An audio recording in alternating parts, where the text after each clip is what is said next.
નમસ્કાર મિત્રો, એજ્યુ સફર પરિવાર વતી હું મુકેશ ડેરવાળિયા આપ સર્વ મિત્રોનું હાર્દિક સ્વાગત કરું છું.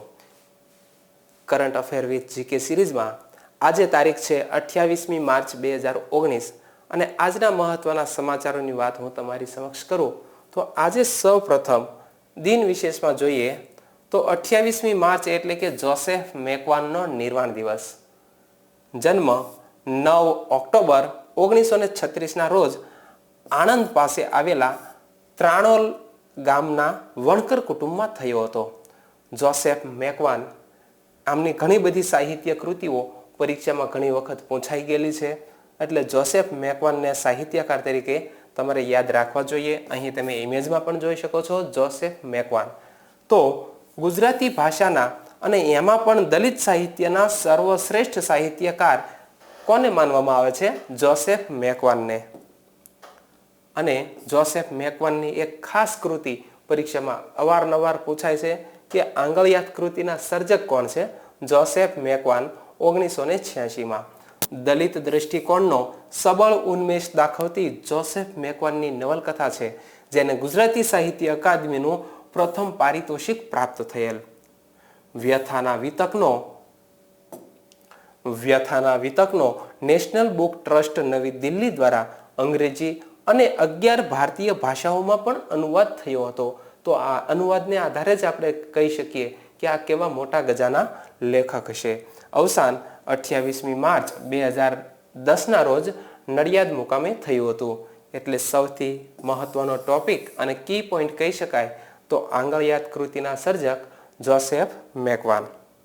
ત્યાર પછી ગુજરાતના સમાચાર જોઈએ તો 28મી માર્ચના રોજ વિશ્વ રંગભૂમિ દિવસ ઉજવવામાં આવ્યો.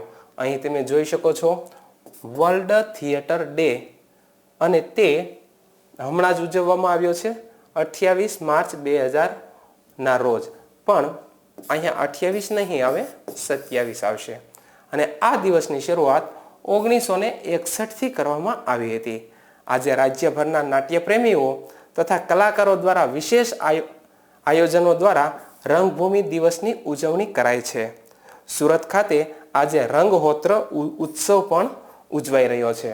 તો મિત્રો, અહીં એક કન્ફ્યુઝન છે કે 27મી માર્ચના રોજ આ વર્લ્ડ થિયેટર ડે ઉજવવામાં આવે છે કે 28મી માર્ચના રોજ. હિન્દીમાં મારા વાંચવામાં આવ્યું છે કે 27મી માર્ચના રોજ વર્લ્ડ થિયેટર ડે ઉજવવામાં આવે છે, અને ગુજરાતીમાં એવો ઉલ્લેખ જોવા મળે છે કે 28 માર્ચના રોજ વર્લ્ડ થિયેટર ડે જોવા મળે છે. તો તમે સર્ચ કરશો અને નીચે કોમેન્ટ બોક્સમાં આની સ્પષ્ટતા અચૂક કરજો, અને આપણે કરંટ અફેરમાં આગળ વધીએ. તો જેમાં એકાંકી નાટ્યાંશ, એકોક્તિ, માઇમ, રેડિયો નાટક, શેરી નાટક, નૃત્ય નાટિકા અને પારસી રંગભૂમિના નાટકો પણ ભજવવામાં આવશે. ભારત લેવલના સમાચાર જોઈએ તો ભારતનું મિશન શક્તિ અભિયાન સફળ રહ્યું છે. અહીં તમે ઇમેજમાં પણ જોઈ શકો છો કે ભારતનું જે મિશન શક્તિ અભિયાન છે તે ખૂબ જ સફળ રહ્યું છે.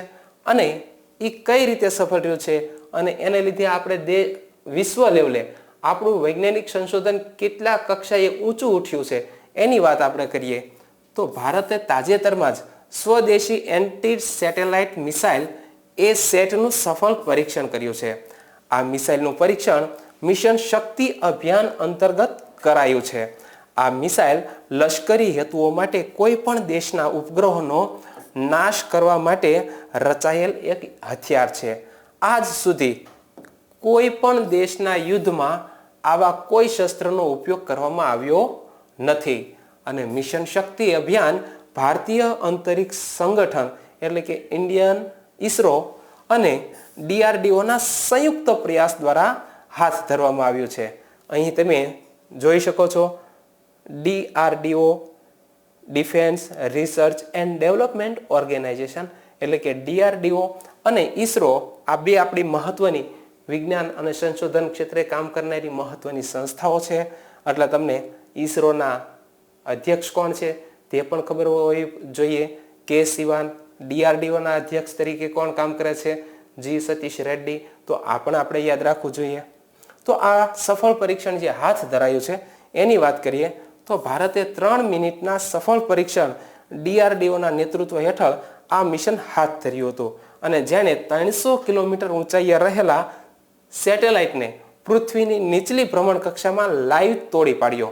અને આ પરીક્ષણ બાદ અમેરિકા, રશિયા અને ચીન પછી ભારત ચોથા નંબરનો એવો દેશ બની ગયો છે કે જેની પાસે આ ટેકનોલોજી હોય.